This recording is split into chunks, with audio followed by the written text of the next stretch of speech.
सभी को good morning. आज मैं आपके समक्ष भारतीय दर्शन की प्रमुख विशेषताओं का वर्णन करूंगा और यह मेरा पूर्ण विश्वास है कि यदि आप लोग भारतीय दर्शन की प्रमुख विशेषताओं को अच्छे ढंग से समझ जाएंगे तो संपूर्ण भारतीय दर्शन को समझने में आपको आसानी होगी। तो चलिए शुरुआत करते हैं। तो सर्वप्रथम मैंने लिखा है कि यह आशावादी दर्शन है, प्रामाणिक दर्शन है। अर्थात भारतीय दर्शन एक आशावादी दर्शन है, एक प्रामाणिक दर्शन है। मुझे यह पता है कि अभी तक आप लोगों ने किताबों के माध्यम से यही पढ़ा होगा, यही समझा होगा कि भारतीय दर्शन पर निराशावाद का आरोप लगता आया है कि भारतीय दर्शन एक निराशावादी दर्शन है, किंतु यह बात बिल्कुल गलत है। भारतीय दर्शन पूर्ण रूपेण आशावादी दर्शन है, एक प्रामाणिक दर्शन है। वस्तुतः भारतीय दर्शन पर निराशावाद का आरोप इसलिए लगता है क्योंकि हमारे भारतीय दार्शनिकों ने मानवीय जीवन के नकारात्मक पहलुओं को, मानवीय जीवन के दुखों को उजागर किया है, किंतु सिर्फ इसी के आधार पर भारतीय दर्शन को निराशावादी दर्शन कहना बिल्कुल गलत है। क्योंकि भारतीय दार्शनिकों ने न सिर्फ मानवीय जीवन के नकारात्मक पहलुओं को, मानवीय जीवन के दुखों को उजागर किया है, बल्कि इनसे मुक्ति किस प्रकार से मिल सकती है इसको भी बतलाया है। जैसे महात्मा बुद्ध ने अपने दर्शन में सर्वत्र दुखम की बात कही है, किंतु साथ ही साथ उन्होंने यह भी बतलाया है कि मानव किस प्रकार से दुखों से मुक्ति पा सकता है, किस प्रकार से अपने जीवन के नकारात्मक पहलुओं से मुक्ति पा सकता है। महात्मा बुद्ध के समान ही अन्य भारतीय दार्शनिकों ने भी अपने अपने ढंग से यह बतलाया है कि मानव दुख रूपी नैया पे सवार रहता है, किंतु उस दुख से किस प्रकार से मुक्ति प्राप्त कर सकता है इसको भी उन्होंने बतलाया है। अतः भारतीय दर्शन को निराशावादी दर्शन कहना बिल्कुल गलत है। यह पूर्ण रूपेण आशावादी दर्शन है, बिल्कुल, बल्कि यह तो इस प्रकार का दर्शन है जो मानव को एक प्रामाणिक जीवन जीने की सीख देता है और यह बतलाता है कि मानव कभी भी दुखों के जाल में या फिर निराशाओं के जाल में फंस सकता है, किंतु उससे उसे विचलित नहीं होना चाहिए, बल्कि अपने आत्म संयम के द्वारा उनमें विजय प्राप्त करना चाहिए।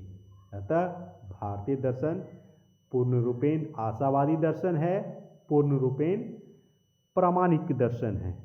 दूसरे पॉइंट के रूप में मैंने लिखा है विचारों की स्वतंत्रता। अर्थात भारतीय दर्शन में विचारों की स्वतंत्रता है, यह इसका दूसरा प्रमुख विशेषता है। देखिए, भारतीय दर्शन में नास्तिक दर्शन भी है, आस्तिक दर्शन भी है। अर्थात दो अलग अलग संप्रदाय हैं इसमें, किंतु यह दर्शन सभी के मतों को साथ में लेकर चलता है, यह किसी से भेद नहीं करता।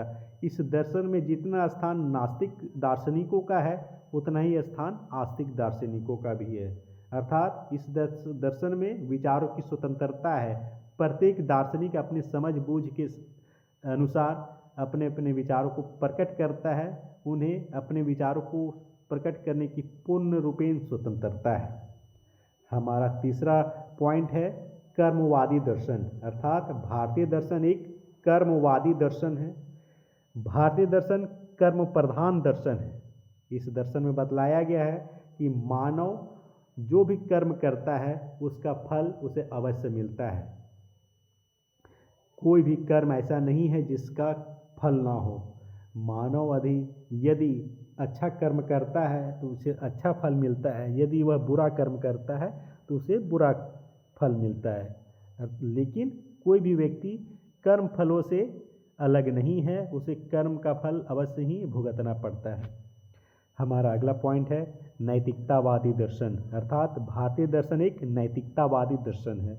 इस दर्शन में बतलाया गया है कि हमारा आचरण कैसा हो, हमारा अन्य जीवों के प्रति कैसा आचरण हो, हमारा प्रकृति के प्रति कैसा आचरण हो, इन सब का बात भारतीय दर्शन में बतलाया गया है।